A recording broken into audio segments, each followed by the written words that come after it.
Welcome to 2021. New year, new us. Nope. Well, you got that right, pal. Same two jerk-offs, same two microphones, and same place you could find the best podcast this side of the motherfucking Mississippi. www.nttfgpod.com. Subscribe today. I'm Rock. And I'm Archie. Well, our opinions, they might not matter to some, but... What are you doing in there? It's a podcast. Immature, crass, trashy. And those are their good qualities. These poor schmucks are a couple of IQ points away from eating paste. But when it comes to music, sports, and comedy, well, that's all they know. You're listening to Not These Two Fucking Guys. Not These Two Fucking Guys podcast. Hey, Rocco. Sup, dog? What's going on, bro? You know, little this, little that. So listen, this is for our Jersey peeps out there. I got a little something I just want to get off my chest. This might go under the category as a little beef because it bothers me actually a little bit. Fuck it. I got a little beef. Oh, fuck. I got beef. Oh, here comes the sound effect. All right. Here comes the sound effect. Sometimes you just got to let it out because you got a little bit of beef with something. Would you like to know what I have beef with, Rocco? Not really. You're going to tell us anyway. This is for our North Jersey folks. So check this out. If you know where this is, raise your hand in the car, at home, on the fucking toilet. Raise your hand. Cedar Grove, New Jersey, Pompton Ave. I think I'm correcting myself. Verona, New Jersey, Pompton Avenue, King's Supermarket. It's a little supermarket, actually a little fucking bougie supermarket, if you tell me. There is a bunch of stores, Crunch Gym, et cetera, et cetera. Across the street from this shopping mall is the infamous, it's not there anymore, the infamous Pilgrim Diner. Rocco, how many meals have we ate at the Pilgrim Diner? Wow. Pilgrim Diner is like a blast from the past. That was like after the bars let out place to go to. Yeah. So you had to run the gauntlet to get there and get out in that little Verona Cedar Grove area, though. Yes. Next door to that, there was a restaurant, a hall, a club, and then it like switched over 5 times. A steak place. I can't remember. It was Cedar Grove Inn, the CGI for the longest. Okay, that's probably the most memorable one. Okay, CGI memorable. Now, I passed there today. The Pilgrim Diner is null and void. The sign's down. It's fucking. It looks like it was probably gone before COVID. That's how how demolished it looked. Yes.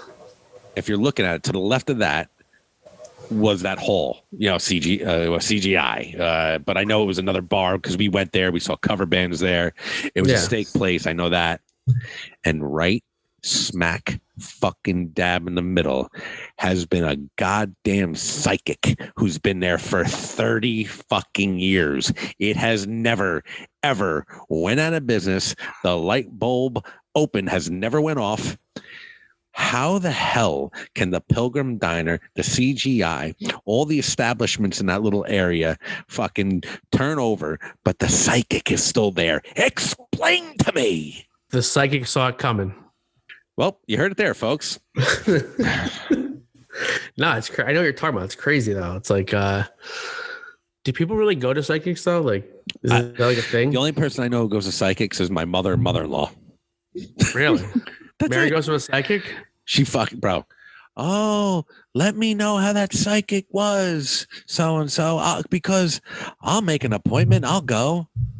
Oh. Let me ask you a question. Go ahead. Why can't they give the pick 6 numbers? I don't know, man. I think it's all about reading people. The person comes in. Hey, hi, yes, please sit down. Oh, credit card? Yes. Okay. Yeah, great. Thanks. Oh, hey, listen. So I see a man, tall. He's in love. My Jimmy. Yes, his name's Jimmy. Yes. It was something with a J, but yes, I think it is Jimmy. Okay. He's currently looking for something bigger. He's currently looking for there's some void in his life that he needs. Oh my God. He's having transitional surgery. How the fuck did you know? Oh my Jimmy. Jimmy's getting his cock cut off next week. But please have no fear. Don't worry. Jimmy is going to have a kid. I see 2 little ones in his future. I do. Now, if it wasn't for your sister-in-law, Betty, the hua. You know what's funny though? All they do now, and they do the same thing that like an FBI agent would do. They'll just look on your social media and your friends and who you mark as your relatives and say, oh, you have a relative, you have an uncle. It begins with an R, and that's all they do. I swear to God, that's what they do. And it's like you're giving them the fucking information. I want to know why this place is still in business. If for some chance anybody out there is from the area, go find a Cedar Grove, Verona cop. Ask them, write us back, nttfgpod@gmail.com, or hit us up on social media. I want to know why that place has been there since the dawn of time. And if by chance that place is a front for something else, this is totally Archie who's fucking telling you to do this. I've been against this from the beginning. So Arch, hey man, you know one of my pet peeves is when it comes to the English language. I'm sorry. Do you have a beef? Oh no! Don't do it! Don't do it! Don't do it! I hear it.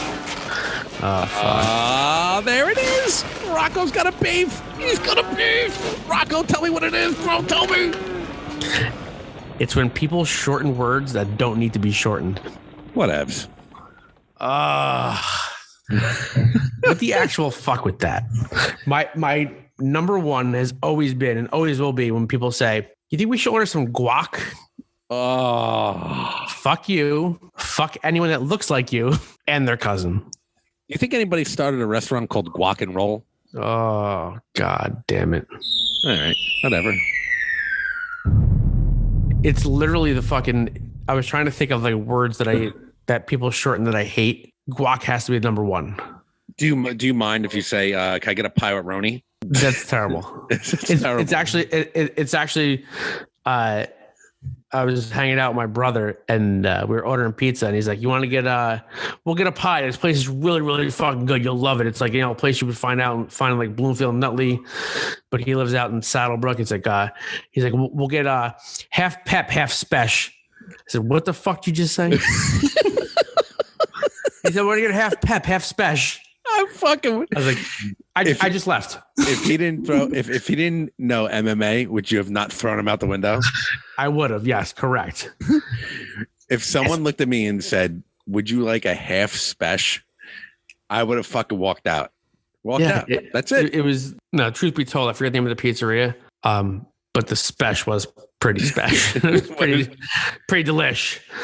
Did they, by any chance, did they on the menu? Did they have any spin dip? Oh my God. There's other ones too that really irk the fuck out of me, and I can't think of what they are. It's almost like saying like totally like totes. Totes. Totes. Anyways, whatevs. Yeah. There's more. We need to compile a list. Like I'm all for like using like an acronym, like the STFUs, the good STDs. Yeah. Whoa. Leave your sister out of this. Sorry. Throwing a good SMD here and there. Lols. I was lolling, but it's like those little acronyms. Cool. Don't abbreviate. No need to. Hey, think about it, man. YOLO. Say the whole fucking word like a big boy or girl. Yes. BRB. Rock, if you can go back to a period in time, where would you go? I'll tell you right now. This is something that I think we fucked up with. Okay. And I thought of this the other day, and I thought it was a stroke of genius. For a period of time, and I don't want to, the listeners probably think really highly of you, as do your friends. And, I don't want to blow up your spot, but for a good portion of your life, you lived in your mom's basement. Like every Italian boy did. Mary's basement. What a great place. What a great place it was. The basement of hopes and dreams. Yes. Yep. Now, I don't know why. Okay. It was underground. You had to go down these fucking steps in the back to get there. Awesome place. Do you remember the blue painted hallway? Blue painted hallway, fucking water bed, guitars everywhere, fucking water bed. Why did I never call this place the Archie bunker? I fucked up. You're telling me, how long have we known each other? 20 plus years, and we never thought to say that? Yeah. Where you want to meet? We'll meet at the Archie bunker. I remember one of my Archie bunker stories was, now I don't know if this is the same night, things are hazy, but let me tell the first story first. So it was our friend J. Joe's bachelor party. Oh God. And we took a bus down to Atlantic City. Beautiful this time of year, Atlantic City. Went to a casino, dinner, gambled, right? So we paced ourselves for some reason. On the way down there, couple drinks, blah, blah, blah, right? We go fucking ham when we're there. Right? We weren't there for a long time, we were there for a good time. So on the way back, everybody's like spent. They're like passing out, laying down, relaxing the bus. The last thing they want to hear is two jerk offs going crazy. Me and you legit were slamming drinks the whole way back. Now, I don't know if you remember this story or not, and maybe it may be boring for the listeners, but fuck it. It was good while we were doing it. It's our podcast. So we got back. I forget where the drop site was, where the bus dropped us. Town pub. The town pub. Okay, so I know we went there, and I was going to get to that part of the story. I didn't know how we got there. Gotcha. Well, there we go, the town pub. That was the night you introduced me to, which I had never had before, which is weird, Jack and Ginger. Never had them before that night. Delicious. Now, I was definitely in my late 20s at the time, but Jack and Ginger, never had one. They are the most coolest couple ever. I went from never having one to having them all. So you got double teamed by Jack and Ginger, huh? Holy shit. Anyway, we finished the night at the town pub. No clue how we got back to the Archie bunker, as it's affectionately known now, aka your mom's basement, right? No recollection of getting back there. I'm assuming we got back, went to sleep, and that basement was like pitch dark. There was like fucking no lights. No light whatsoever. They had two basement windows that were like fucking, those small ass basement windows that you could barely even climb through if you tried to. That's how you got people not to get out. That's right. So, like when you're feeling good. It was like the Bronx Tale. Now you can't leave. Now you just can't leave. You're feeling good. You, you've been drinking all night. You obviously don't remember going to sleep, right? No. So you're all gaga. I fucking woke up. I could have slept for 30 minutes, an hour, 2 hours, but it was the middle of the night. I woke up, couldn't see a mother fucking thing. They took my eyes. I swear to God, I thought I went blind. No, that's not hyperbole. Couldn't see, falling over shit, didn't know where I was, who I was, what the fuck happened, and where have I been? What I was. They took my eyes. Where's my wallet? Where's my key? They took my eyes. I don't know what I did. I found the light somewhere and like woke you up. I'm like, the fuck happened? And why are you surrounded by cheeseburger wrappers? Where the fuck are my pants?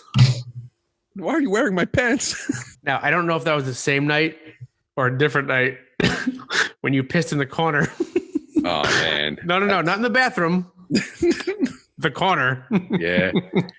I'm not, I'm when it comes to alcohol and I have those nights, I'm pretty good. I'm not much of a black outer. I'm more of like a forgetter. You're a brown out. I like a brown out. I'm more of like, oh shit, that happened. Oh yeah, that did happen. Oh, that's right. We were there.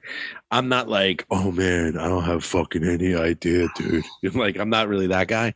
Yeah. And I'm not Mr. like, it was more like, yo, you were fucking, you were crazy last night. You were having a good time. I think I remember I pissed in my bed twice. Okay. And I'm gonna tell you one time. One time I was 18 years old or 19 years old, and I remember to this day, Chang drove us to Fatso's in North Arlington. Wow. Underage, and got fucking blitzed. Like, all right, ready? How blitzed I was on the way home. I was telling him to go through all the red lights. Because as soon as that car stopped, fucking threw up my lunch. Yikes. So he finally was like, Arch, I don't think I can go through this one. I just fucking threw up everywhere. Now, the next day, not even like, 11, 12. I was landscaping at that time, and I was getting picked up at like 7:30, 7. Oof. I woke up. Imagine my mom.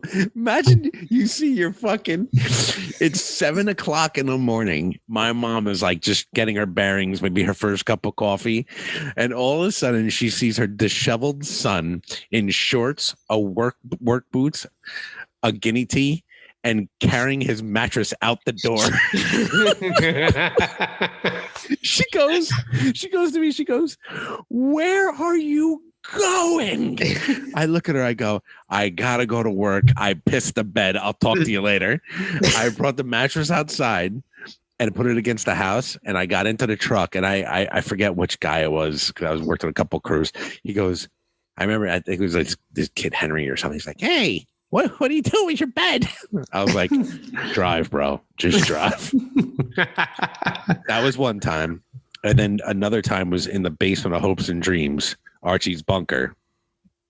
I just pissed in the corner. I got up and I just pissed in the corner. Like, is that normal? That's not normal. I was drunk. I never did it again. Not that I know of. But I did that once back in the day. I was actually in my apartment, and I was having some cocktails. All of a sudden, I woke up, and like, you know how you face the toilet to pee?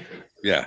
Well, I was pissing between the sink and the toilet, like just in the corner, like I was supposed to be, like out of nowhere. Yeah. Like, I almost made it to the bathroom. Yeah. You're a little off to the right. So I had since we're telling drunken pissing stories, one apartment I had in my bedroom, on the left, walk-in closet, on the right, bathroom. Okay. I moved in my master bedroom, on the left bathroom, on the right walk-in closet. Follow me here. So a night undoubtedly probably out with you. Fall asleep, hammered, wake up. Hammered. Yeah, I was hammered. Again, I can only surmise what happened. Go to the bathroom door. The two rooms are reversed now. Yeah. I remember waking up in the middle of the night to go to the bathroom, not thinking anything of it. Go back to sleep. Wake up. I go in my walk-in closet because I'm going to go get changed. I'm going to go out. I'm going to go for a jog. I'm looking for my sweatpants and my sneakers, put them on. Also, I'm like stepping on something wet in my closet. Fuck. Like, is there a leak? Patting it down. All of a sudden, I bend down. It's on my knee. I'm like, I smell fucking piss. I'm like, what the fuck? I'm like, why the fuck did we let the dog in here? This is bullshit. The response I got was, the dog has been locked in the kitchen for the past 7 hours. All of a sudden, the panic went through my body. I was like, oh no. I pissed in my walk-in closet. I pissed in my walk-in closet because it was reverse of the bathroom in my other apartment. It's a problem. Well, okay. A, it's a problem, but B, muscle memory works. Yeah. Like, that was good.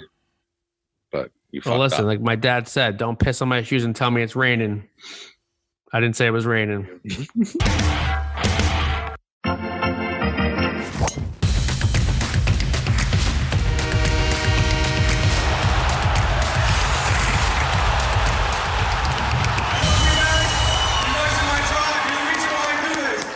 Okay, so normally, you're tuned into the Not These Two Fucking Guys podcast, but today I'm going to go with solo because this guest is way too big and way too good for me to ever reschedule.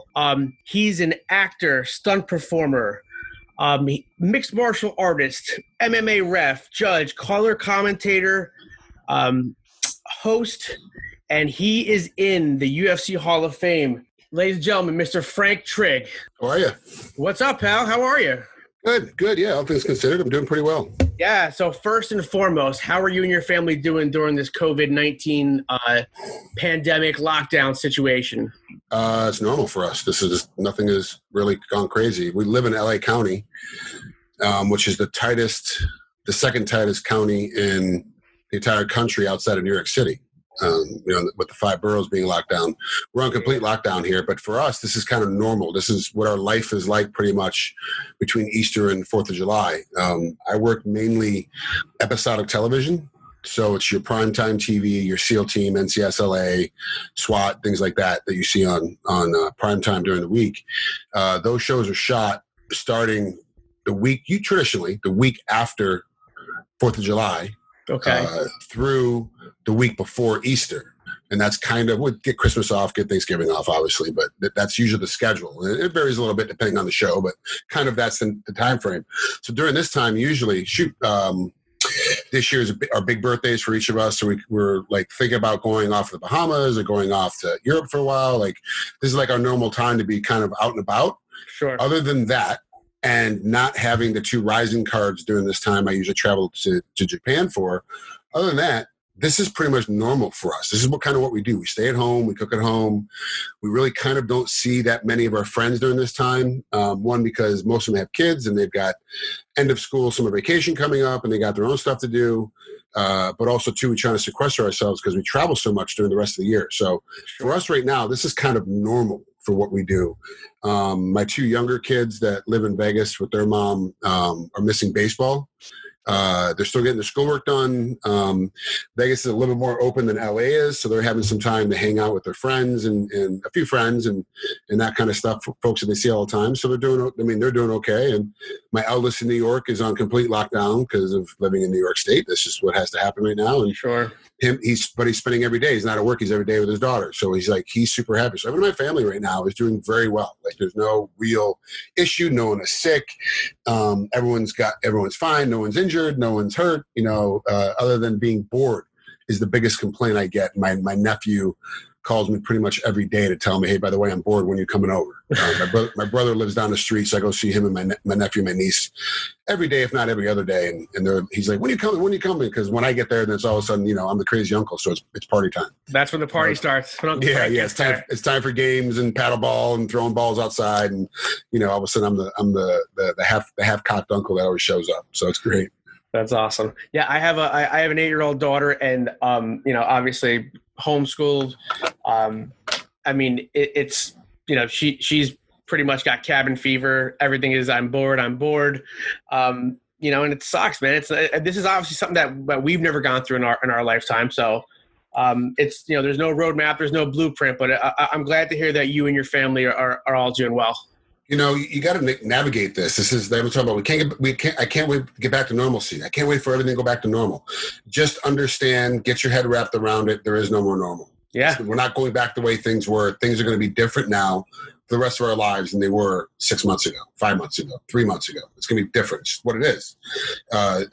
We have to accept it. The other thing is, talking about homeschool, obviously I'm close to several MMA fighters, and they all have kids, and I talk to them, and my friends have kids, so I talk to them, and let's not forget, homeschooling isn't just school. It's also teaching your kids how to treat your significant other when they're present. It's also showing them how to cook food, how to grocery shop, how to be respectful in public, how to associate with other people when we have to be 6 feet apart, how to have full, concise conversations. If you're a hunter or a fisher, teaching them how to go fish and clean the fish, teaching them how to hunt, and how you're supposed to use everything from the beginning to the end of the animal. Like there's no waste, and there's all sorts of different ways to homeschool kids that we've been doing for thousands of years that people kind of forgot. Like it's not just algebra, it's not just spelling. Sure. That is important. Don't get me wrong. That is super important. Teaching and having educated, science-driven, math-based society. It is super important to have science as a backup. But we also have to know how to do certain things. Like my dad was handy, but I live with my mom who was not handy. So I only got a partial education how to be handy around the house, right? So now I'm at the point where I'm like, hey, if something breaks, I can't fix plumbing. I got to call the plumber. I don't know how to do it. If I have a buddy of mine that understands cars, so if I have any problem with my car, I ask him first before I go to the mechanic. Like I can't do it. Teach your kids how to change a tire. Teach your kids how to change a battery if your battery doesn't need to be changed. So they understand how to, hey, when I got a flat tire, this is how I put the tire back on. Like this is time. And let's be honest, you're bored as a parent. You're bored too. And you're going crazy because now you got this little one at home for 24 hours that you love so much, but you want to shake. You just want to, I love you, but stop it. Go over there. And so it's like, now it's like, you know what? I'm going to go change a tire. Come on out. You learn how to change a tire. And yeah, it might take 2 hours because you got your 8-year-old trying to teach him how to change a tire. But it's a skill they're going to need to know. So let's not get discouraged, parents. It is difficult. It is rough. And those of us who are lucky enough to still have income coming in, whether you're actually having to go to work or can do it from home, are right now we're kind of maintaining the society. We're the ones that are be able to buy out more and go out more. And that's something that your kids need to learn too. That hey, daddy set himself up so that when something like this happens, we're still able to survive because of what before 6 months ago was a little weird. Being a podcaster, it's still kind of weird. There's guys like, Joe Rogan, the rest of them make millions of dollars doing it because of all their followers. But for the rest of us, we're kind of, we're just kind of trying to make it. And we are now at the position where like our next door neighbors are home all the time. What would they do? Well, he can't work from home. Yep. He's got to be at the office and he can't go to the office. So he has no income coming in right now, or they're on unemployment because they worked at a UFC gym or worked at any gym around the country. They're all closed. We're able to do things. A lot of online stuff is happening. And because of this, we're kind of setting the base now for what the new normal is going to be. Working from home, in your home office, with your computer, with your screen set up. And this is what's going to be going forward. We're going to see a huge influx in about 9-10 months. We'll see a huge influx of kids. Yes. Now parents are home together all the time, so someone's getting knocked up. And we're going to see a huge increase of online activity, whether it's, these online apps to communicate with me like Cameo or what a lot of the adult entertainers use like OnlyFans, stuff like that. We see a huge increase of all that as well as podcasts, people coming in with an opinion and trying to sell the podcast. And this is what's going to go on. And we're at the forefront of it because we've been doing it. And everybody else now is having to catch on and catch up. So kudos to you for still having a job. We still have income coming in. Yeah, trying. So let's start from the present back. Before this whole pandemic, tell everybody out there what you've been doing. Okay, so my main income it was 9 years ago. I can tell you this for sure. It's 9 years ago. I was in Hawaii teaching a seminar. Some guy called TJ Thompson, used to run Icon. Okay. Called me up. He was like, hey, do you want to come watch me rob a bank? I said, sure. Let me come in and watch you rob this bank. He's working on Hawaii 5-0. It was great. I got in there and watched it do it. Some guy came up to me, started talking about my fights. He literally knew more about my fights than I did. The times, the dates, where they were, like all that stuff kind of mingles together for me. He knew it. He wasn't getting hit in the head. You were. Exactly right. He's actually done some more dangerous stuff. He actually rolled cars for a living. So it's a little bit different. But he asked me, hey, do you want to work later this week? I said, sure. Went on, got my first stunt job. Fell in love with it immediately. Was like, this is my next spot. Went in, started doing stunts, and then so my main job is acting and stunts. And sometimes you hear me say it's stunts and acting because I'm very much of the mindset of how do you make the most of your money every year? What's the majority of your income come in from every year? And 1 year it could be acting, and the next year it's going to be stunts. So last year I got more money in from acting than I did from stunts. So I'm an actor and a stuntman, and that's just what it is. And next year it could be something different. On top of that, obviously, I've been reffing now for 7 years, and it's been amazing, an amazing ride. A way for me to stay active with the fight game, having to relearn how to actually be at a fight. Because for a while you're there, if you're fighting, you're in one mode, you're in the back, warming up, taking a nap before your fight, getting warmed up, getting your hands wrapped, coming out there, getting punched in the face while punching a guy in the face, hopefully walking back with a victory. When I'm there as a fan, I'm in someplace on the floor, wherever I can procure a free ticket. and I sit and I drink and I eat and I hang out and I'm having fun. And now it's like, it's different. I'm there as a referee. I'm actually there as official capacity, or I'm there as a judge. So I'm either in a suit with a placard that has the commission patch on it, or I'm wearing the patch shirt, all black, black socks, black underwear, black shoes, black shirt, black pants. That's just what I do. And now I'm back on it again. And now it's even harder because with this COVID, we're at home and I'm watching these fights and then I usually have to jump on somebody's podcast right after the fight is over, so I can't drink during the fight. So I'm literally now back in that mode where I'm like, hey, this is a little weird, but my main gig is acting in stunts, and reffing is a hobby that pays, but not very well, if that makes any sense. Gotcha. And that's been my main shtick. And then teaching a couple classes a week down at my gym, Strong Sports Gymnasium downtown LA. And that was pretty much, my daily life. If we weren't traveling someplace for, I've had to go a lot of different places for work. I mean, we've everywhere but Africa and Australia, to be honest with you, New Zealand. Wow. I pretty much hit every place else for work, one way or the other. A lot of time in Japan and China this last year, judging and reffing. And I inspected a couple boxing matches in China as well. But my wife and I, we set our schedule, we set our life, which is why this is so easy for us right now, that we're together all the time anyway, except when she actually has to go to her other job of managing a Lululemon. We really have to understand that for us, this is normal, other than a little bit of the travel we're not doing. So really that's my life in a nutshell. Like, that's pretty much it. Like, that is like, what are you doing today? And some days it's, I might have a week where I'm not doing anything at all. There's no acting gig. There's no auditions. There's no stunt gigs. There's no reffing assignment coming down the pipe for me. So I'm just at home for it's been as long as 3 months where I haven't had one gig for anything. And then it's been where all of a sudden I haven't realized it, but I haven't done an acting job or a stunt job in 3 or 4 weeks, and I'm still waiting to hear back from a couple of auditions, but I haven't got the green light yet for the spot because I'm doing so much reffing that I didn't even notice. You just like, okay, this week we're flying to San Jose. Okay, now we got to go to Hawaii. Okay, now we got to come back. We got to go to San Diego. All right, now we're in Anaheim. Okay, quick, now we're down back. It's like, so just sometimes it gets kind of super busy. We're not really paying attention to everything. But yeah, the main gig right now is stunt work and acting. And the easiest way to find out what I got coming up, because everybody asked me, and to be honest, a film, I might have filmed it 2 years ago and it's still not out yet.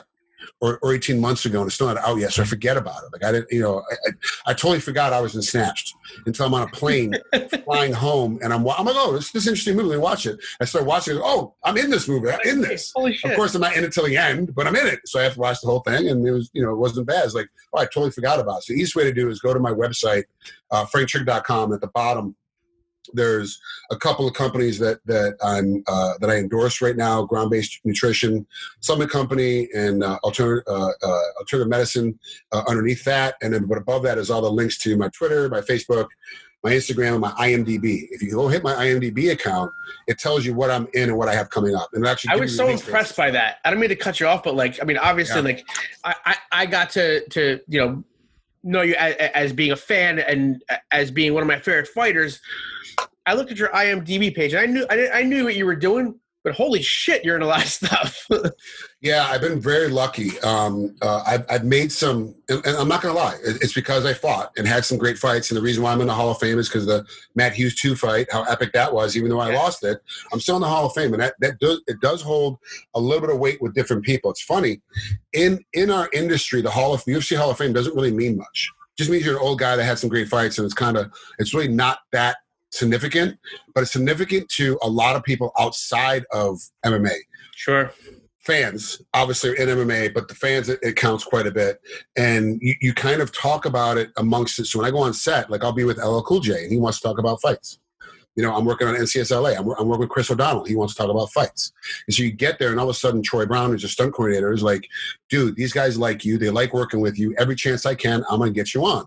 Then all of a sudden, I realized one of the writers, Kyle, is a black belt underneath the Machados. You're like, what? Now I understand why there's all these fight scenes being written in. So you start talking, and then all of a sudden now I'm on, then I get pushed over to SWAT, and Austin Brewer likes to talk fights, and Cassie Milnick likes to talk fights. So all of a sudden these guys want to talk fights, and then because they see you can work well on set, you know how to approach people on set. You're not, overbearing. You're not hard to work with. You do your job every single take the exact same way to bring you back all the time. So I have a pretty big roster because of fighting. That really is what brought me in. Like, hey, we're going to beat you up and throw you down a flight of stairs.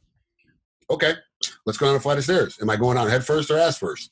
Am I flipping and twisting and turning? Am I going through the railing halfway down? Like, what's going on? And once you figure that out, we just go to it. And I really have. You talk to a lot of people in my same position, and I started very old into this, considering on SEAL Team on CBS, Max Theriot is Chad Mendez's best friend. Max plays Clay Spencer on the show. He's either number 2 or number 3 on the call sheet. He is one of the leads. He directed the 20th episode of this season. This is a big name guy. He also used to be ranked 3rd in the state in California when he was in high school in wrestling. Oh, wow. Which is how him and Chad knew each other. He went off to acting and moved on. Chad went on wrestling college and fought. They still talk to each other. They still hang out together. They're still friends. They're both country kids, so they have a lot of stuff in common. And you're like, so I'm on set. And I'm like, man, this kid looks familiar. And I started talking to him. He's like, oh, yeah, I used to wrestle. I mean, you know Chad Mendez? I'm like, yeah, why? You want me to call him? He goes, no, I'll call him. I was like, what? He's like, he's my best friend. And all of a sudden, I'm like, oh, wow, like this is a real. So you get on set, and all of a sudden you realize the wrestling community is small. Sure. MMA community is small, but it still expands outside of your normal realm of thinking. And then obviously you get on these places, you're like, oh, okay, I got stuff to talk about. I have people to hang out with. And then because of that, I get jobs. They're like, hey, we want to throw a guy down in a full, I've been playing a lot of terrorists lately, especially for SEAL Team. I was on there quite a bit this season as a terrorist. My face is always covered, and I'm always wearing a different outfit. So you never know it's me. All you see is my eyes, and that's hideable. So, and they're like, yeah, we want to go up the Big Bear Mountain. We want to have a huge shoot up a Big Bear Mountain, and we're going to have these guys run up and down the hill a bunch of times and stumble and fall. Yeah, it's been Trigg. I'm like, I really don't want to run up and down this hill 100 times, but it's high altitude. I'm not in shape. Like, what do you want from me? And then we go do it, and it's an awesome time. We have a lot of fun, and we get to hang out with friends. Like, I became friends with AJ Buckley, who's also on SEAL Team, from being on the show so much. And we just talk about different stuff. And we both have back issues. We both have hip issues. So we go to the same doctor. I didn't even realize he lived by me. And then all of a sudden, Frank Carrillo from being on it was Navy Street was the original name of it. John Tucker, Frank Carrillo, and Jonas were the leads on the show. What the heck was that MMA show? What the heck was it called?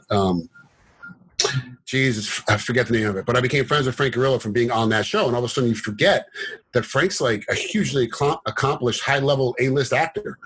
You're like, oh, yeah, like, no, it's just Frank. He's just a guy that boxes all the time, not the street. Like, I see him all the time. It's not that big of a deal. But fighting has really brought a lot of help to me because it's gotten me in the door of a lot of places. Now, it'll help everybody get in the door. But once you're in the door, you got to know what to do. And I was lucky enough to be to be trained in acting, to be trained as a stunt guy for some great guys, and being able to make that step into it full time. And then it allowed me to have the space to ref, because a lot of people can't ref. One, it's hard to do, but also don't have the time to do it. If you work a 40-hour work week, sure, are you able to jump out Friday, every Friday, take off? I mean, you got to think about these guys. Every single ref, every ref. I don't care who it is. Every ref, her being included, Mark Goddard. We all have other jobs. It's not a full-time position. You don't make enough money to survive to be able to pay your family as a referee. It just doesn't work. And these guys work all the time. Like, Herb's working 3 fights in a row. Herzog's working 3 fights in a row, and they still. It's a like I said, it's a hobby that pays you to do it. So it's interesting. You're like, oh yeah, it doesn't really make. I get a little bit of money. I don't lose money on my hobby. Most of us lose money on our hobbies. This one I make a little bit of money on it, but it's not enough to survive. So we have other things. But I have a schedule. Lets me do it whenever I get a call. So it's perfect. So let's back it up for a second. What is the I don't want to say the scariest thing you did as being a stunt performer or actor, but was there anything that you had to do where you were like, oh shit, like this may be it? The realization that this job is extremely difficult. We lose 2 or 3 people every year. They die. And usually it's on the simplest stunts that go horribly wrong, that you would think, oh, this is going to be easy. It's just a 20-foot fall. It's not that big of a deal. And then something happens, whatever the chaos happens, because it's all chaos. Sure. Whatever chaos happens, the guy misses the pad. Lands head first. It trips and falls. You see some of these acts. Guys, you're on these big descenders. You're coming down these big fan descenders. And you're dropping, and then all of a sudden the line breaks, but you're still 30 feet in the air. You're like, nothing you can do about it, man. They're just floating, hit the ground, and hope you survive. And that's what it is. So I do a lot of gun work, which doesn't sound that dangerous, but you got to remember that armors are in control of the weapons and the ammo the entire time. These armors are also active shooters. These guys love to go out and shoot, and they train to shoot, and they come from a military background, most of them, or very, very strict backgrounds. And sometimes live rounds get mixed in with blank rounds. What happened to me? Yeah. And my buddy Jeff Caliente, who got me started in a stunt game, he was the stunt coordinator on Hawaii Five-0. That hired me to get my very first job was Brandon Lee's double on set that day when that accident happened. Wow. So he was there watching it happen. Wow. A complete fluke. It just happened. So yeah, so you could like, oh, I'm doing gun work, and people are like, oh, you're kind of comfortable around guns. I'm like, yeah, because I make up my mind at some point something's going to happen. Now there's because of that accident, there's 15 million checks and balances. Literally, when I say 15 million, it is checks and balances. These guys have totally different kits. I have one armor that I talked to. He's like, I don't even keep live rounds in this one building. All my live rounds in this other building 5 miles away. No live rounds. Like even if I'm carrying, because he's allowed to conceal and carry. If I carry, I remove my weapon before I walk into my building because I want no live rounds anywhere in this building to even accidentally, possibly 0.001% could be mixed in with the blank ammo. I just want to keep it separate. So there's a lot of checks and balances, but still it's scary. But the biggest thing that I've done where it's pretty scary is a full body burn. My whole body's lit up on fire. No head coverage, short sleeve shirt. So it's dangerous because you have a lot of skin that's exposed, but they put a lot of goop and goo on you. And when I first started doing fire burns, I'm like, what do you get? Like 2 minutes, 1 minute with this fire on there?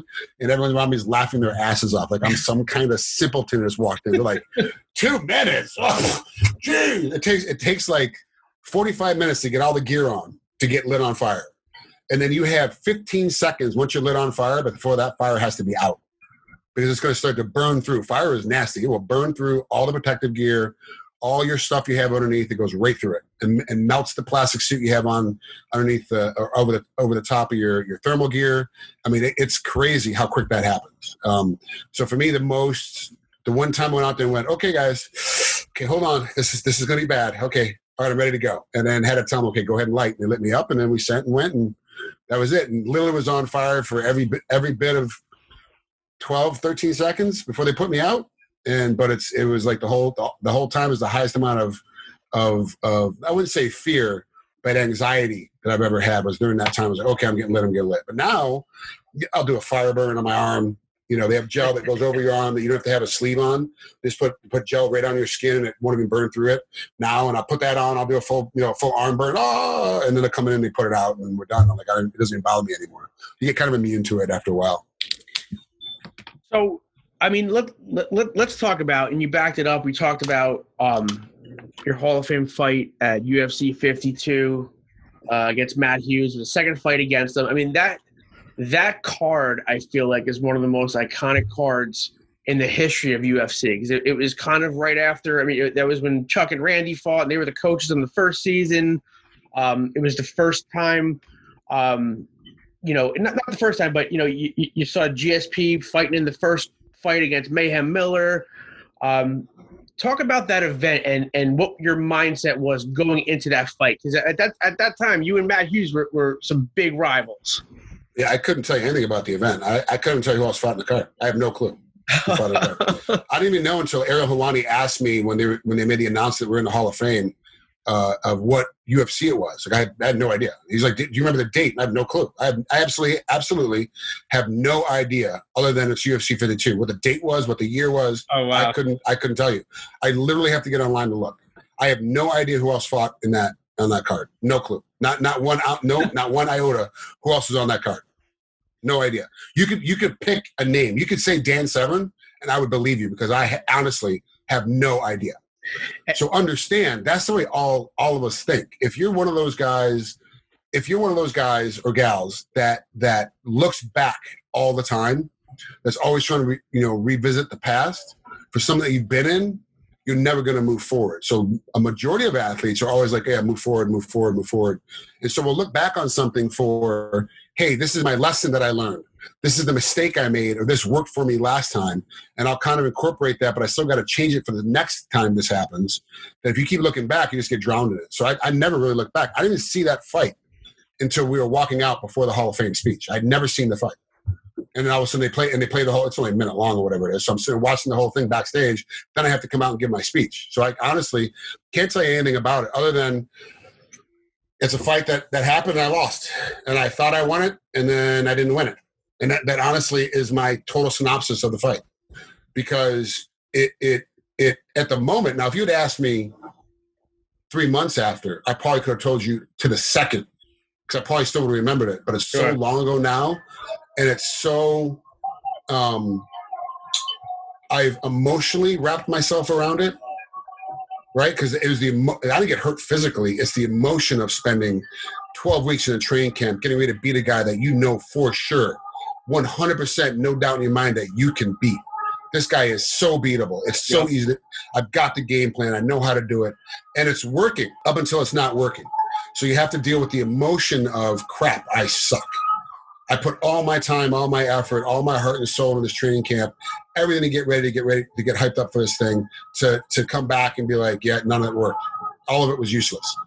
Literally. So when I fought GSP, I think was the next fight for me, right? That was UFC 54, 53, 55. I don't know, whatever. I think GSP was the next fight. Mm-hmm. I literally in the middle of the training camp was like, why am I even training? It doesn't matter. If I lose, it doesn't matter. It doesn't matter. It's like I literally was in that state as an athlete where I was like, it doesn't matter how hard I train because I trained my hardest and still lost. So why even train at all? It doesn't just show up. Just show up, make weight, and let's see what goes down. And that's kind of how I approached the training camp. I was like, and it showed in the fight. It showed in that fight too. It was like, oh yeah, it really wasn't there. Well, it's because I was mentally beat from the Matt Hughes fight. So people talk about, let's talk about the event. What was it like leading up to the event? No idea. I was in training camp. I was working out twice a day, except for Saturdays. I was working out once a day, except for Sundays. I wasn't working out at all. And then I was still walking and jogging, whatever, on Sundays for active rest. But that was my whole training camp. But that's what every training camp was like. So I don't know if it was that training camp I'm thinking about or another fight I'm thinking about. Like, was that the way I was preparing for Mayhem Miller and Icon? Like, what training camp am I really thinking about? So it's tough for me to go back and think about it. And it's the only fight that anybody wants to talk about. They don't talk about any other fight that I've ever been in. No one cares. They might touch on, always like fighting Hallman. They might touch on the Lawler fight. They might touch on the Miller fight. But but you know where they're going. Like when they start the conversation, and like my wife and I now have this not a standing bet, but a running joke. Is it going to take them 30 seconds or a minute 30 to get the Matt Hughes question? And it's like, it's coming. 100% it's coming. I'm like, okay, well, it's coming. And so that's just how it always is. But it's funny because I honestly have no internal recollection of anything during that event because I've had to move on to be able to function around with the rest of my life. So how do you get that motivation back? Like after, again, like you said, you didn't get hurt in that fight at all, but it was mental. How do you muster up the mental capacity to have to go back in the gym and break your ass and train? And I know you just said that you're thinking, hey, screw it. I'm going to just show up to the fight and see what happens. Like, but obviously, you train and you've had some amazing victories and I'm sure hard camps, but like, how do you find that mental resolve to put yourself back in that spot because when you're out there, I mean, you're you make yourself vulnerable. You know, the whole world is watching. You know, you're doing this thing that means the world to you, and you're doing it in front of the world. And the majority of the population besides fighters have no idea what you feel like. How do you get that mental state to train and fight like that? For me, it was I had no other way. I had no other skill to provide for my family in that particular motion. So I was like, okay, whether I'm ready or not, I've got to get back in there to pay the bills. I have no choice but to get back in there and pay the bills. And then when you're fighting from people talk about you can't fight from a standard of desperation, but fighting from desperation kind of brings you the best victories, because you're like, I am not going to survive this. I am not going to make it through. I am not going to be able to find another job that's going to pay me as much money as I can when I'm fighting at this stage of my life. And I'm getting offers for fights, so I got to go take these offers. I got to pay my bills. That and taking a couple of losses will all of a sudden teach you, okay, maybe I need a break. Maybe some time off. I took some time off for who did I fight? Carlos Condit. When I lost to Carlos Condit in the tournament, Super Bowl tournament, Rumble of the Rock tournament. Rumble of the Rock. After that one, Ryan Bennett asked me, he's like, I'm done. I'm out. I retired for 8 months. I was done. I wasn't going to fight anymore. I'm done. I told him I'm done. I was done. I didn't train, didn't do anything. But I got a call from TJ Thompson, who got me started in my stunt game. He was like, hey, do you want to fight Jason Miller? My only question was, what weight? He's like, 185. I'm like, okay, yeah, I can do that. I can't make 170. I was 232. At the time he called me. I was eating a whole chicken a night for dinner, drinking 2 bottles of wine. Like, I was not doing anything. I'm back in the camp, started training. And the first thing I was trying to do was trying to get under 200 pounds. Because at the time we were training, it was under 200 would be in one group and over 200 would be in another group. And then over 200 was like Phil Baroni, Forrest Griffin, Roy Nelson, Frank Mir. Gosh. Somebody else. I was taking an ass kicking every day from start to finish. There was nothing about that training camp that was fun. I was getting beat the crap every day. I would come in and I'd like step on a scale, be like 201. Damn it, still a 200 over. I would cut weight before practice so I'd be under 200. That's pretty funny. You know, it was like, I'm tired of Forrest Griffin punching me in the head. I'm tired of Roy Nelson submitting me with whatever the hell he chose to. I'm tired of Frank Mir looking at me like, you know, if I want you right now, it's going to break you in half. There's nothing you can do about it. I'm like, yeah, I know. There's nothing I can do about it. Just don't hurt me. Please, just don't hurt me. Oh, my God, get off. Like, everything hurt. It sucked. It was so bad. But, yeah, and then it went on and came back and beat Miller and then lost to Lawler the next fight. Or 2 fights later. So I fought Miller, won, fought Saki, won, and then lost to Lawler. I fought 3 top 10 guys in the weight class in less than 4 months. So like, that was pretty significant. I think that's like your track record. You always fought the top guys. Like you weren't getting like these mediocre fights. And for me, like you said, I know people talk about the Matt Hughes fight. My favorite fight of yours, as being a huge fan, is the Jason Mayhem Miller fight. That was absolutely vicious. Yeah, that was life-changing for both of us. It made me realize how tough a human being can really be. I mean, I was caving his skull in. I was stomping on his face. I was caving his skull in. And I never looked at his eyes where I thought he was broken. Jason Miller never broke. Wow. When he fought GSP, he never broke. He got beat up, but he never broke. And that's a hard thing to do when you're in there against a guy and he's kicking you in the face and he's punching you in the face, and he's stomping on you, and he's throwing you around at the time we're in a ring, so throwing around in a ring, and he's not breaking. That messes with your psyche a little bit. You're like, whoa, like I'm killing this guy. Yeah. I actually saw it this last weekend with Gaethje and Ferguson. Yep. Ferguson never broke. He never broke. He not one time was there any time during that fight where you looked at that fight and went, oh, Gaethje's about to put him out. Not once. I never saw Tony back down. Not one time. No, right? Not at all. That's disheartening as a fighter. You're like, man, I can't put this guy away. I was caving. I was stomping on his head to make him go away, and he would not go away. The ref had to come in and save him.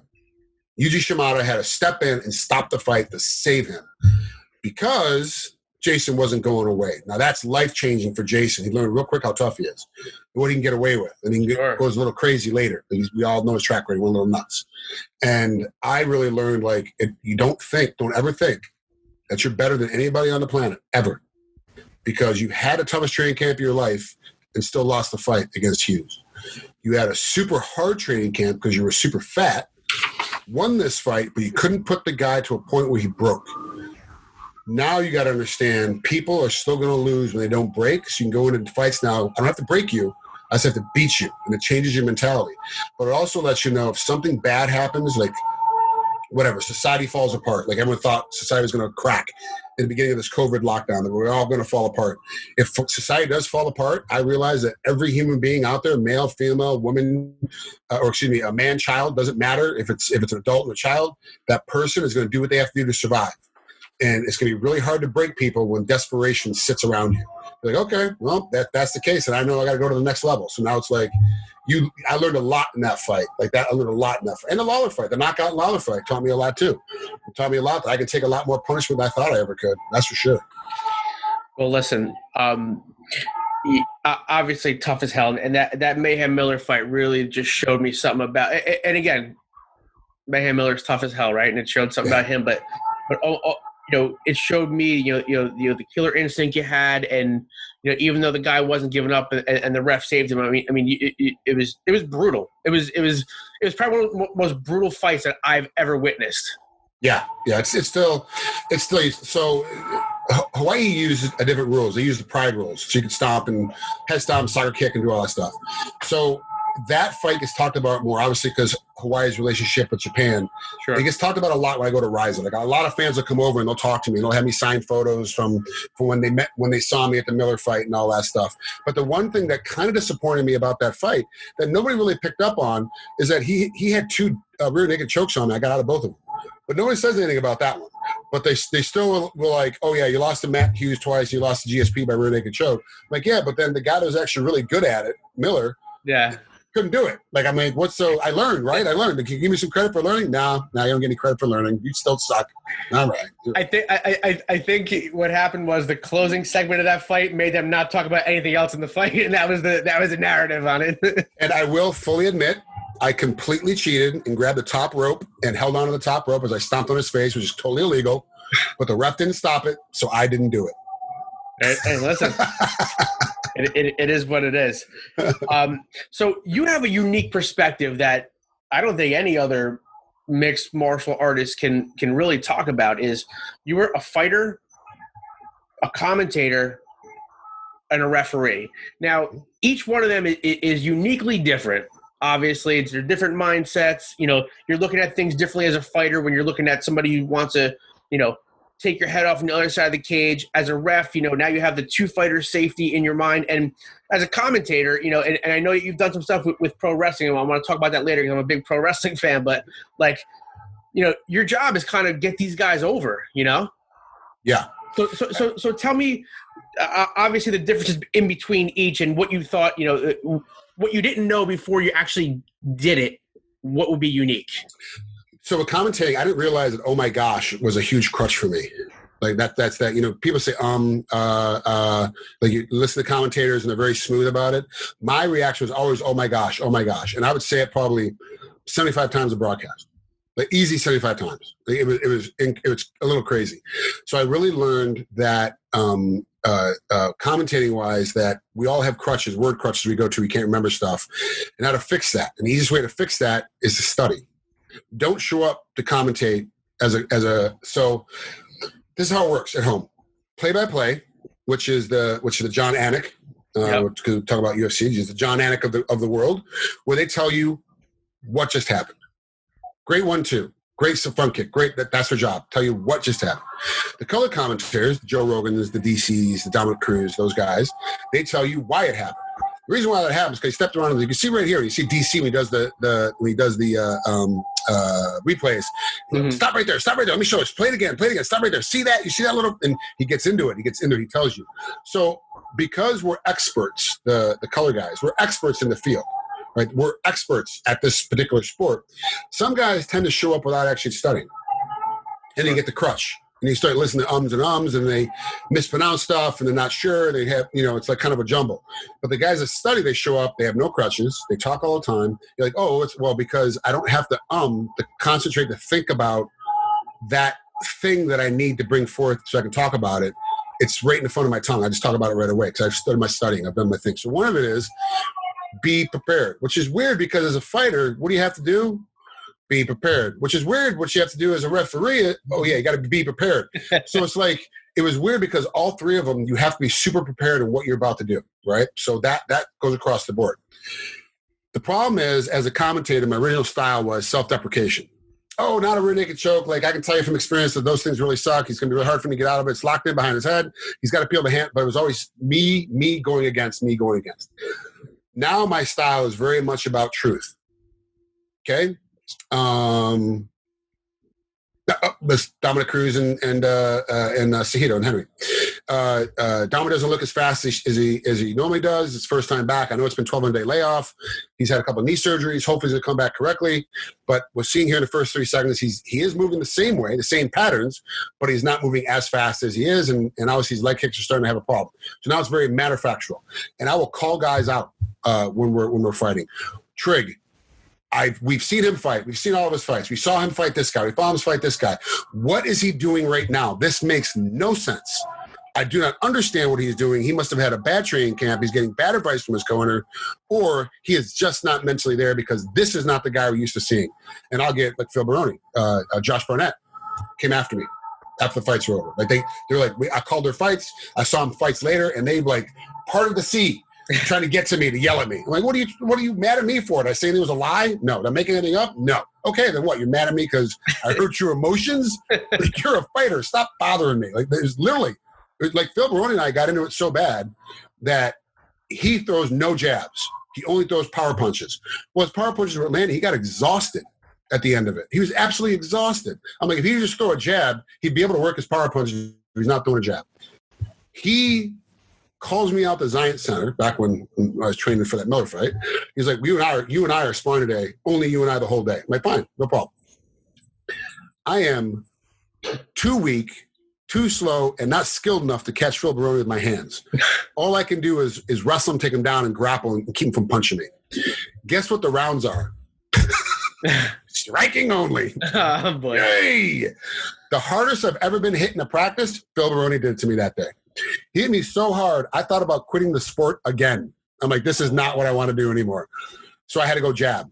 And so I jabbed him. Just kept jabbing because I had to keep him away from me. And I couldn't hit him with anything else. So I just kept jabbing. At the end of the practice, like, oh, yeah, I see what you're saying. Yeah, I should have jabbed more. Because I see what you're saying. I'm like, oh, okay. And then at the last WFA ever, before the UFC bought it, I'm talking to Jason Statham. Yes, that Jason Statham. I'm talking about, whatever. Like, of course, I'm being a Superboy fan because I'm a fan of his from Transporter, and from my favorite movie of all time is Snatch, and watching him in Snatch was like a big deal for me. So I was like, get to talk to the guy. Right in the middle of this, Josh Barnett comes up, interrupts the conversation to yell at me about how I commentated his Mark Hunt fight. I was like, come on, man, it's not that big of a deal. But commentating, you got to be truthful. That's the biggest deal. With reffing, I had to figure out how not to think like a fighter. And that took me a very long time. I'm very grateful for Camo and JT Steele here. Camo runs the amateur portion of MMA here in California. And Camo took their time with me and helped me out. And I had guys like Beltran and Herzog and Bell, part of my group, every single time that I would work. And they would yell at me, literally yelling at me every single time until I got it right. Because I was like, hey, if I was in that armbar, I would be okay, so that fighter must be okay. You're like, no, that's not it at all. Look at the signs. He's kicking his feet. He's not flailing. He's laying still. Like, he's not even defending. What does that tell you? Oh, yeah, he's not safe. He's not good. I got to stop the fight. Like, you learn a lot from these different things. But the majority of them is like anything else.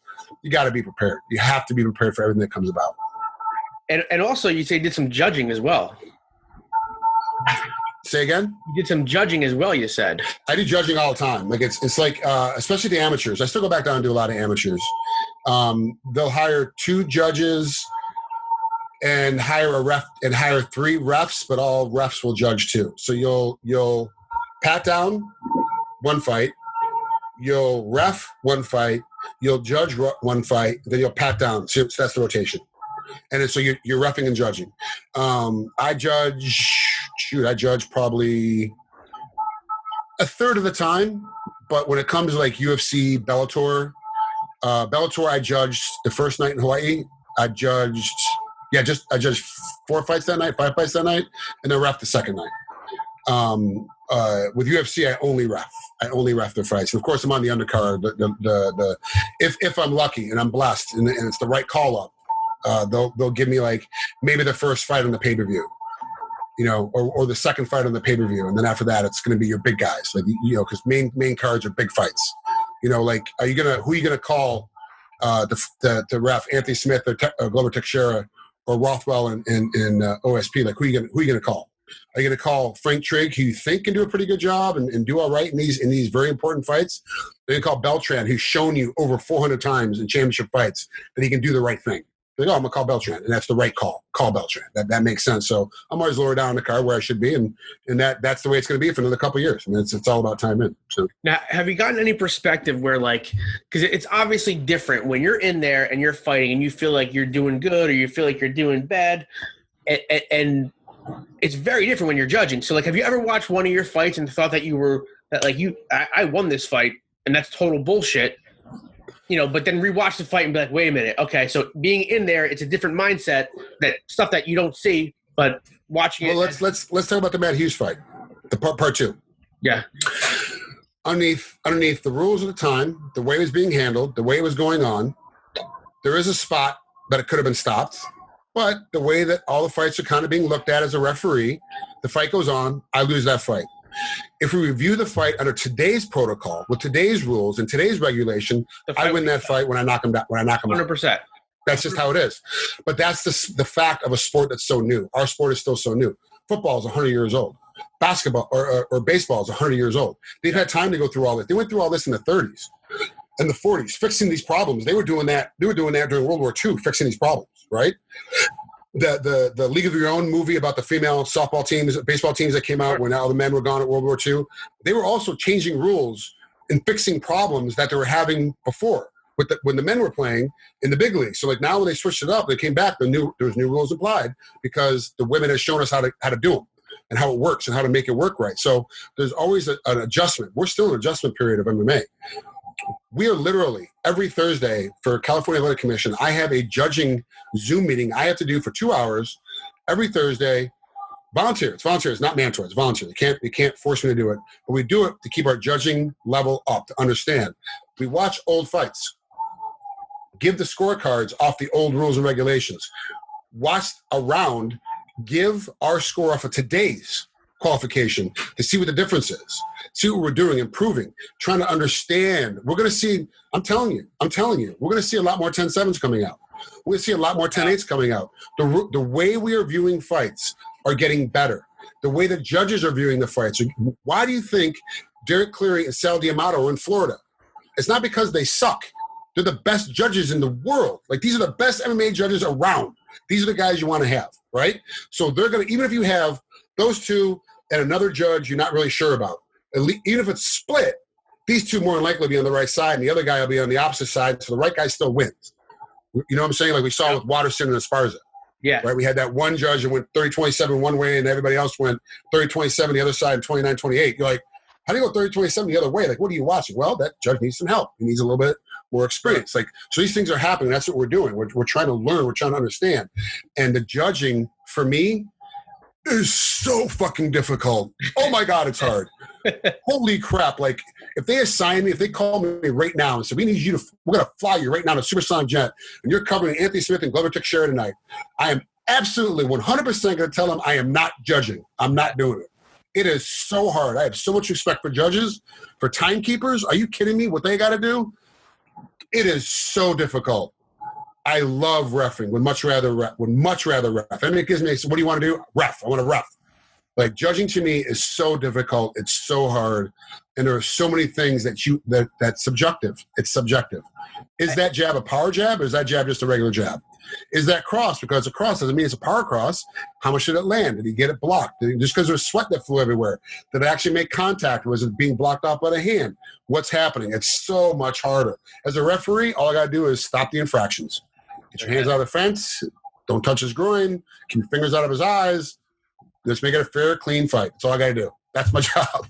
It's funny how fans and like friends of mine, like I watch a fight, I'm like I could judge that fight, these fight. Then all of a sudden there's some fights I'm like I have no idea. Like I don't know who you would give that fight to because there's so much going on. It's so complex. Like you said, was it a power jab? What landed harder? What guy is hurt? Who wore more damage? There's so much stuff like that. And UFC 249, there were some questionable cards where like one judge was seeing things like a whole different way. Yeah, and part of that, let's be honest, it's like anything else. If you want better judging, you gotta get your judges more reps. Sure. If they don't have reps, then how are they gonna get better? It's like anything else. Anything else. You want to be a faster runner, you don't do it on your couch, you go run. You want to lift more weights, you gotta go to the gym and lift more weights. You can't do it, not doing it. The only way you can do it is by doing it. Well, that's the problem with judges and refs, especially with this climate. We've been shut down for a while. All of our fights have been turned off, right, for 56 days. So now all of a sudden, the only game in town is that one over there. So Northern California is judging and reffing today. Well, I mean, Herzog and Dean live in California. They're there, but you get my point. Like, when no one of these other commissions is doing this, just Florida. So unless they're there right now tonight, as the fights are going, fights are getting ready to start here in a couple minutes. Unless they're there right there tonight, then what's the point? Like, what are they doing? It's like there's no way to get the reps. There's no way to get your time in. So like if you're in like Nebraska, there's very few big fights that come through Nebraska, Iowa, North, South Dakota, Wyoming. Like you're not. There's not many fights going through there. I'm lucky. I'm in Southern California. I get a lot of reps, and I have an amateur association. When I'm like, hey, I haven't worked in a while. You better believe when this stuff opens up, you better believe that if I'm not doing a pro card, I'm going to be doing an amateur card every single Friday, Saturday, Sunday until I feel back like I'm back again. I got my pattern, my rhythm, my motion back. I am working every single weekend that I possibly can until they tell me you can't do it anymore because you're taking up too much of our time. Like I'm just going to keep doing it because you have to get your reps back. You just have to do it. Now, is there any other states that don't have commissions or referees like that you've been to or plan on going to? So reffing is in officiating. So that includes reffing and judges. It's very difficult. It's an expense for the promotion to fly you in. So let's say Texas wants to fly me in, right? The promotion's got to pay for it. Is some local promotion going to fly me in for this thing? Or is the UFC or Bellator going to fly me in? They have the money, they're going to fly me in. But are they going to want me to travel, right? So Bellator traveled me to Hawaii for that event. But every other place they kind of got guys that they travel. They have their group of guys that travel that are judges and refs, and that's just kind of how they do it. And I got lucky enough to slide into the Hawaii card. One, I'm licensed in Hawaii, and I used to live there, so I'm able to go back and I'm a little bit cheaper to fly in because of the things I have on still there. But it's still very difficult. So you get to some of these places where you're like, I will ref in any state that's got a commission. I have no problem with it. Doesn't matter. I will ref on any sovereign territory, any casinos, any sovereign lands, no problem, as long as you have a commission that follows the ABC rules.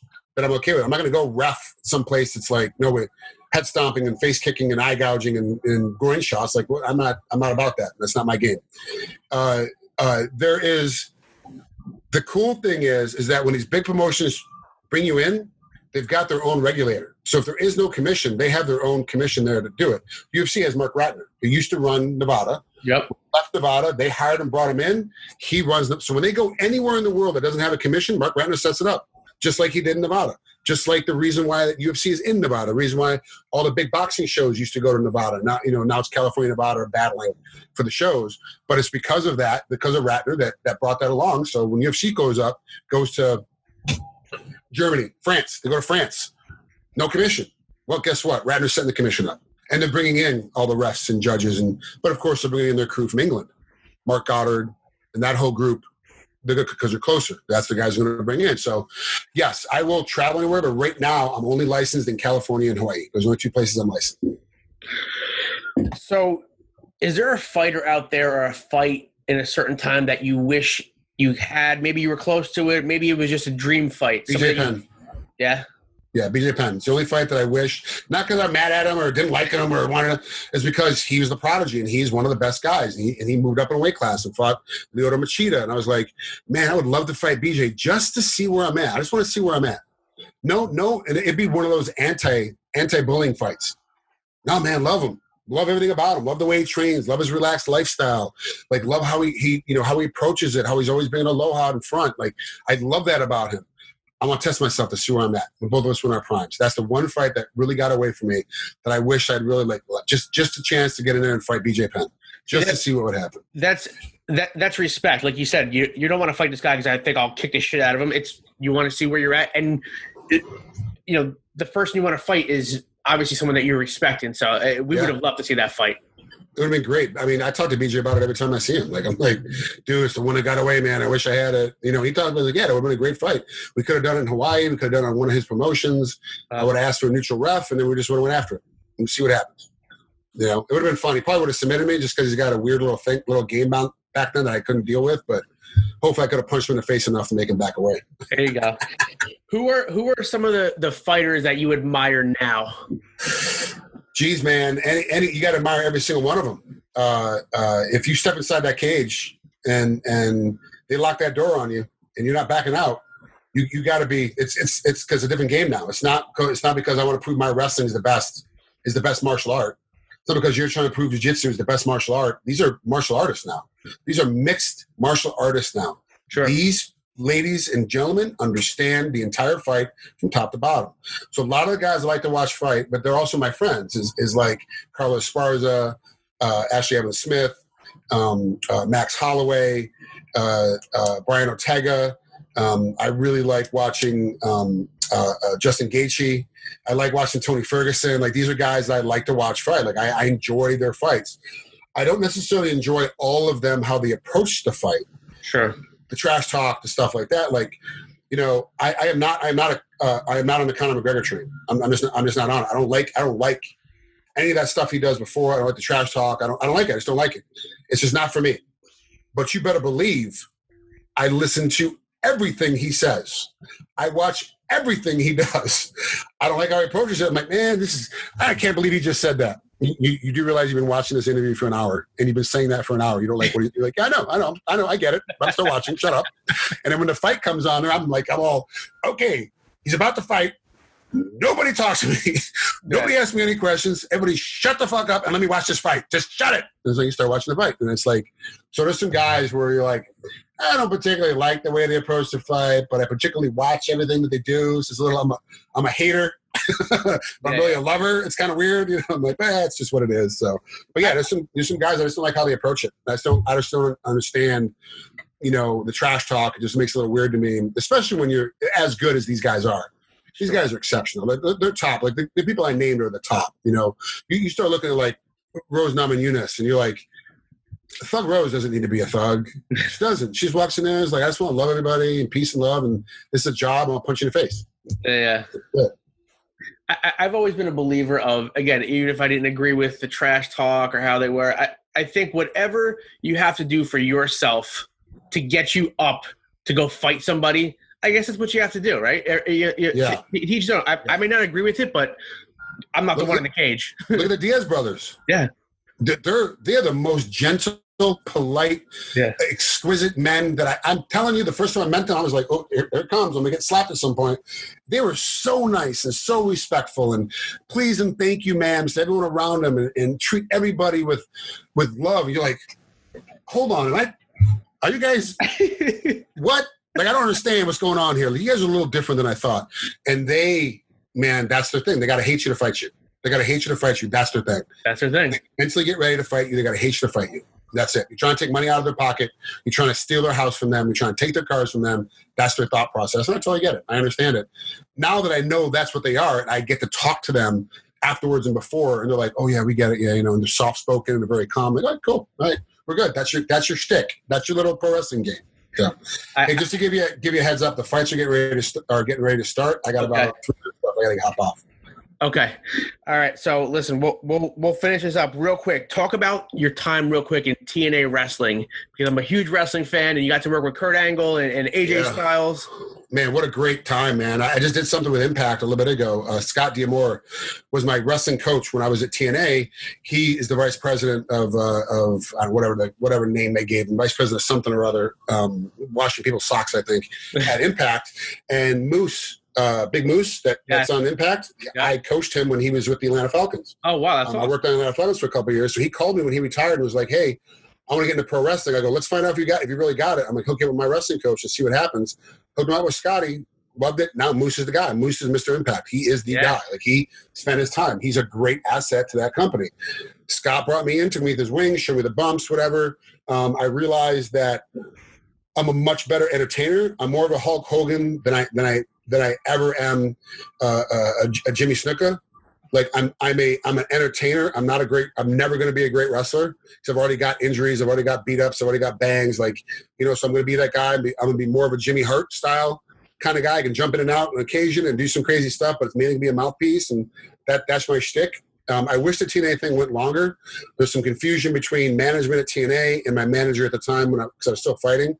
Mm-hmm. What was going to happen, how things were going to work out, and then the TNA just dropped me and stopped calling. That's what they did, and then that was it. And then a couple years later, I did something last October. I did something with Impact in Chicago, and then it's always open, but it's tough. Like, I can't go start doing house shows for $25. I can't do it. Like, I'm making too much money stunting and acting. I can't do it. So.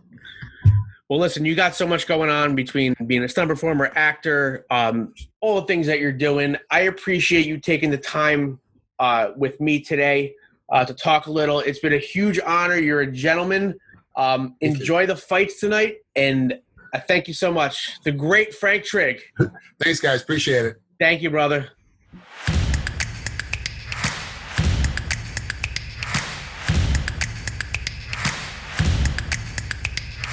If you just heard me without my husky co-host chatting it up with Frank Trigg, you're driving a big rig, smoking a cig, and you think Archie should be wearing a wig? Then you're listening to Not These Two Fucking Guys podcast. Yeah.